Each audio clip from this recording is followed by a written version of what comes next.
Okey, Assalamualaikum, bersama saya WK Soktemus. Okey, pada kali ini video kali ini saya buat khas untuk beri tajuk, di mana tajuk ini awak akan live Instagram bersama saya di Instagram. Jadi setiap minggu kita akan live, dan video ini saya buat ni khas untuk beritahu tajuk kepada anda. Tajuk secara individu. Jadi anda boleh dengar dan juga catatlah, sebab sebelum ni kita buat meeting, tapi minggu lepas kita tak sempat buat meeting.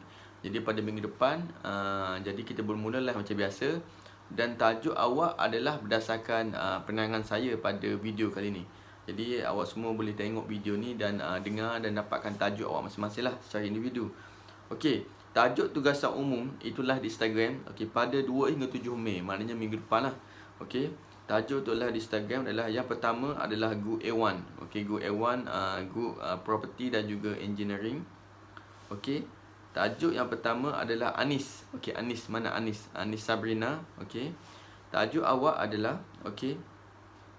apa beza pecah sempadan dan juga pecah bahagian. Apa beza pecah sempadan dan juga pecah bahagian tanah? Di mana pecah sempadan ni, dia tanah ni lain cara dia pecah sempadan, dan pecah bahagian ni pula lain. Jadi awak kena beritahu apa perbezaan antara kita nak pecah sempadan dan juga pecah bahagian. Jadi awak explain lah dari segi maksud dia, dari segi cara dia, dan sebagainya. Jadi awak explain macam tu lah. Kalau awak Google pun memang ada lah, awak akan jumpa perbezaan dia pecah sempadan dan juga pecah bahagian, dia punya info dia. Jadi awak cari Google, cari maklumat tu, awak cuba fahamkan apa dia punya kandungan tu. Lepas tu awak boleh present lah. Awak akan live bersama saya. Ikut jadual. Kita akan tukar jadual yang baru insya-Allah di Instagram. Lepas tu Anis Sabrina. Lepas tu Nur Hidayah. Kumpulan A1 Nur Hidayah. Tajuk awak untuk live di Instagram bersama saya adalah step pecah sempadan. Step ataupun cara macam mana kita nak pecah sempadan tanah tu. Daripada 1 ekar kepada 6 luk banglo. Maknanya awak kena beritahu cara nak pecah sempadan tu. Cara nak pecah sempadan bermakna daripada 1 ekar, kebesaran 1 ekar tanah, kita boleh pecah kepada 6 luk banglo. Jadi awak kena explain lah cara dia, step dia, cara kita nak pecah tu. Maknanya kalau awak Google pun awak boleh nampak lah dia punya step cara nak pecah sempadan tu. Kita kena pergi jumpa jurukur. Lepas tu dekat jurukur apa dia buat, dia sketch dulu dan sebagainya. Lepas tu kita submit ke pejabat tanah dan sebagainya. Jadi awak beritahu step tu. Jadi di situ awak kena explain lah dekat Instagram nanti, iaitu step pecah sempadan daripada 1 ekar kepada 6 luk banglo. Itu adalah contoh dan cara dia.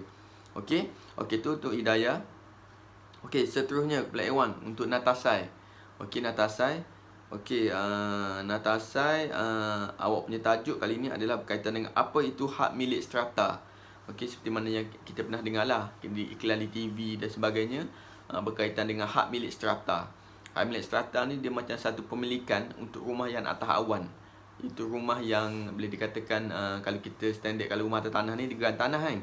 Tapi kalau rumah yang atas awan ni boleh dikatakan hak milik strata. Jadi awak kena explain lah apa itu hak milik strata dan juga info-info yang berkaitan dengan hak milik strata tu.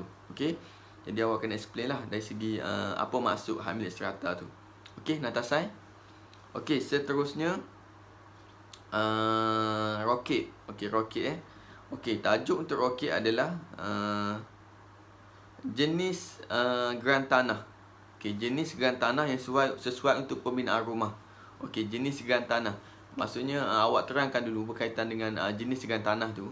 Maksud saya dari segi awak kata jenis geran tanah, dia ada status bangunan. Bangunan ni awak explain lah apa jenis yang geran tanah, yang jenis bangunan dan sebagainya, dan juga dari segi pertanian. Lepas tu dari segi pemilikan jenis geran tanah ni, maksudnya dari segi awak kata status dia, dari segi freehold, dari segi leasehold, dari segi HS, hak milik sementara. Jadi awak terangkan berkaitan dengan jenis geran tanah tu. Lepas tu awak kaitan pula yang sesuai untuk pembinaan rumah. Maknanya kita tahulah biasanya geran tanah yang sesuai untuk pembinaan rumah ni, dia macam kita kena mencari tanah yang sudah berpecah lot lah, macam tu. Jadi kau explain lah jenis geran tanah dan juga yang itu sesuai pembinaan rumah. Itu tajuk untuk Rocket lah. Jadi kalau awak Google pun memang awak akan jumpa terus lah biasanya. Itu tajuk untuk Rocket. Seterusnya kumpulan A1 adalah Hazika. Untuk tajuk dia adalah ukuran tanah lot mengikut jenis pecahan. Jadi kalau awak Google pun awak akan jumpalah bahagian juruku di mana juruku menetapkan jenis-jenis ukuran-ukuran tanah lot. Di mana kalau anda nak pecah lot banglo, apa ukuran dia? Okey, dalam bentuk kaki persegi dan juga meter persegi. Kalau awak nak pecah kepada lot banglo, pecah kepada lot semi-D, pecah kepada lot teres, pecah kepada lot komersial, berapa ukuran minimum? Kalau biasa kita tahu kalau lot banglo lebih besar kan. Kalau kita tengok lot teres tu lagi kecil kan.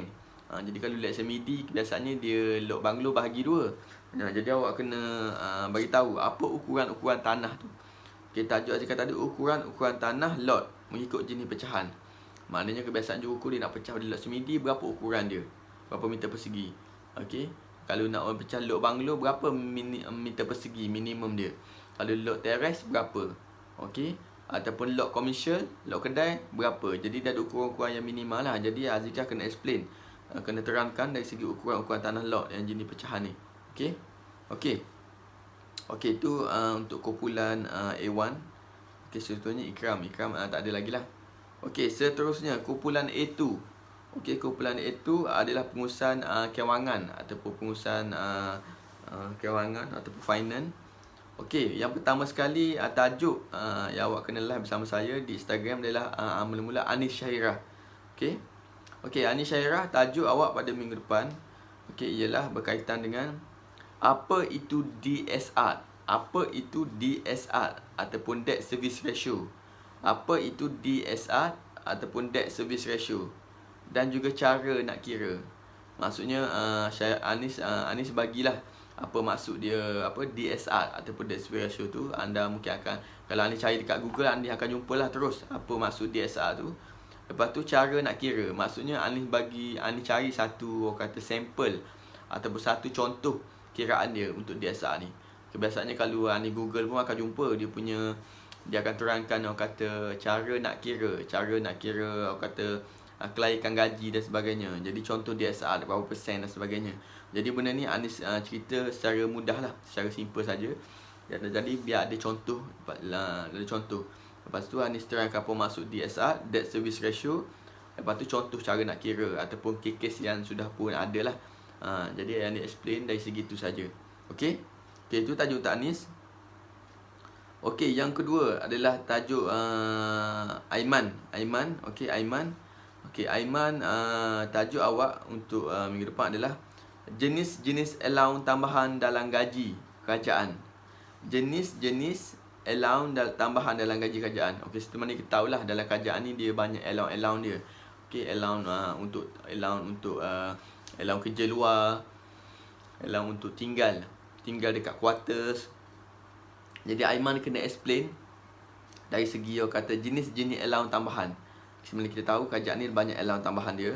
Jadi tak kira lah sama ada dia kerja askar ke, dia kerja cikgu ke, ataupun dia kerja custom ke. Jadi secara umumnya Aiman explain dari segi jenis-jenis allowance yang ada pada staf kerajaan secara umum lah, mana semua jenis allowance. Saya rasa benda ni kalau Aiman Google pun Aiman akan jumpa lah. Dia punya jenis allowance dia. Okey. Seterusnya Jihan. Okey, Jihan pula tajuk anda adalah perbezaan dan maksud gaji pokok dan juga gaji bersih. Perbezaan beza gaji pokok dan gaji bersih. Okey, maksud perbezaan maksud, perbezaan dan maksud gaji pokok dan gaji bersih. Maksudnya apa maksud gaji pokok, apa maksud gaji bersih, dan apa beza dia. Maksudnya gaji pokok ni adalah basic kan. Kalau gaji bersih ni selepas gaji pokok tolak komitmen ataupun sebagai tolak allowance apa semua, betul-betul gaji bersih. Jadi Jihan kena explain apa maksud dia gaji pokok dan juga gaji bersih.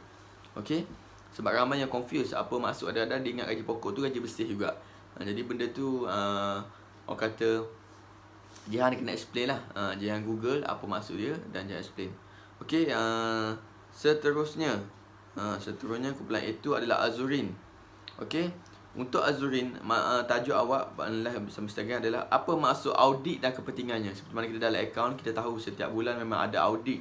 Audit ni macam dia check balik lah dia punya gerak kerja, dia punya account dan sebagainya. Jadi audit itu apa dia punya maksud audit tu, dan juga kepentingan audit tu. Okey. Jadi Azuri kena terangkanlah apa maksud. Anda Google lah, anda Google dah, anda akan dapatkan maksud info tu. Okey, seterusnya atikah. Okey, untuk atikah pula tajuk dia adalah apa maksud AKPK, maksud AKPK dan juga fungsi AKPK tu. Okey, dan juga siapa pelanggan AKPK. Maksudnya siapa yang kena pergi dekat AKPK. Okey, maksud AKPK, okey, fungsi dan juga siapa pelanggan AKPK. Maksudnya siapa yang kena berurusan dengan AKPK. Maknanya mereka dah kena blacklist ke dan sebagainya. Jadi Atikah explain yang tu lah. Okey. Okey, seterusnya adalah Alisa. Okey, Alisa, tajuk awak adalah okey, cara nak memohon pinjaman peribadi. Okey, Alisa kena explain lah cara nak memohon pinjaman peribadi, personal loan, dan juga dokumen-dokumen yang diperlukan. Okey, berserta tempoh pinjaman. Tempoh pinjaman maksudnya tempoh yang diperlukan untuk pinjaman 10 tahun ke sebagainya. Kalau boleh awak cari jadual dia lah. Cari jadual dia. Lepas tu bandingkan dua bank ini, iaitu public bank dan juga bank rakyat. Maknanya awak Google dia punya jadual pinjaman personal peribadi tu, public bank dan juga bank rakyat. Cuba awak bandingkan dia punya jadual tu. Maknanya kalau dia ambil pinjaman 10 tahun, berapa dia punya bulanan dia di bank public dan juga bank rakyat.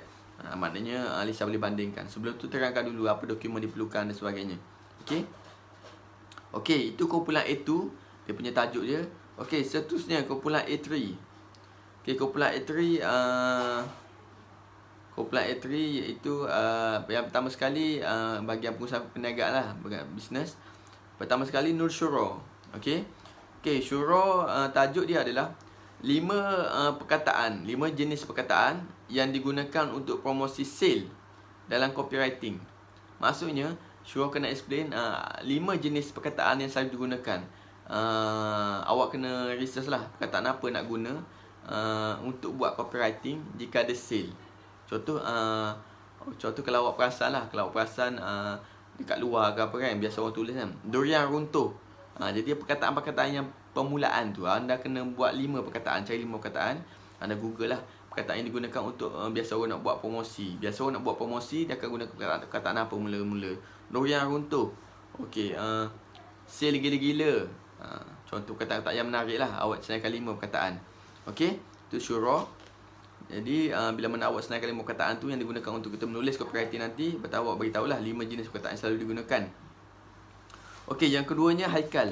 Kumpulan A3 Haikal, tajuk awak adalah 5 cara buat live yang menarik dekat Facebook. Okey, 5 cara nak buat live menarik dekat Facebook. Jadi apa cara dia? Maksudnya kena pakai kemas ke? Okey, kena cakap sporting ke? Ataupun kena banyak bergurau ke? Ataupun kena formal ke? Awak cari, awak Google 5 cara yang menarik untuk buat live dekat Facebook. Maksudnya dari segi penampilan lah orang yang buat live tu. Okey, ataupun lebih kada santai, ataupun kena buat kontes ke. Tu contoh lah kan. Okey, tu untuk Haikal. Okey, yang ketiga kumpulan A3 adalah AB. Okey, AB, tajuk AB adalah 5 cara offline untuk menjual produk kopi Jawab Vino. 5 cara offline, bukan online. 5 cara offline untuk menjual produk kopi Jawab Vino. Maksudnya 5 cara offline. Maknanya AB rasa macam mana 5 cara nak jual kopi secara offline tu. Sama ada nak buat buka booth tepi jalan ke, ataupun buka booth dekat sesi minyak ke, ataupun kita nak buat tester, okey, untuk jalan-jalan ke kedai-kedai buat tester. Itu terpulang. Maknanya AB kena terangkan 5 cara offline. Maknanya offline ni tanpa online, offline. Sama ada boleh juga buat contoh JSA. JSA tu cara offline lah. Jadi AB senaraikan 5 cara offline untuk jual produk kopi Jawab Vino. Okey. Jadi AB tengok balik cara dia yang terbaik lah. Okey. Seterusnya Alia. Okey, Alia. Untuk Alia, tajuk live kali ni adalah untuk minggu depan. Okay, senaraikan 5 situasi stres di tempat kerja. Senaraikan 5 situasi stres di tempat kerja. Maksudnya mungkin dari segi tempat kerja ni kita boleh anggarkan orang kata situasi stres tu maksudnya dari segi kawan-kawan ke, orang kata dia mengumpat, ataupun dia mengaku kerja hasil kerja kita tu, dia mengaku kerja dia. Jadi 5 situasi yang berlaku di tempat kerja yang menyebabkan stres lah. Lepas tu cara kita nak kawal stres ataupun risiko tersebut. Contohnya yang ni Alia kena senaikan 5 situasi stres di tempat kerja dan cara nak kawal situasi tersebut. Okey, itu tajuk Alia. Okey, ni cara umum lah, secara umum Alia boleh buat secara umum. Okey. Okey, seterusnya Nur Ain Akilah. Okey, Nur Ain Akilah, okey, Negeri Sembilan. Okey, live awak kali ni bersama kami di minggu depan adalah 5 cara online. 5 cara online nak menjual kopi hijau albino. Macam AB tadi 5 cara offline. Kalau Nur Ain bagi tahu 5 cara online nak jual kopi hijau. Awak bagilah contoh, sama ada nak jual kat Shopee ke contoh, nak Facebook dekat Facebook ke. Ni antara contoh lah. Jadi awak bagi tahu 5 cara online. Okey. Okey, jadi situ adalah tajuk-tajuk yang mana anda dapat tajuk untuk live Instagram pada minggu depan. Okey, minggu depan itu bulan Mei lah, 2 bulan hingga 7 bulan minggu depan. Jadi saya harap awak boleh catat balik tajuk awak tu, dan kita jumpa di minggu depan bermula seperti mana jadual lah, ataupun saya akan bagi jadual baru insya-Allah. Okey, setakat tu saja. Okey, pembagian tajuk untuk live Instagram tugasan umum. Okey, kepada semua intern. Okey, wallahu alam. Assalamualaikum warahmatullahi taala wabarakatuh.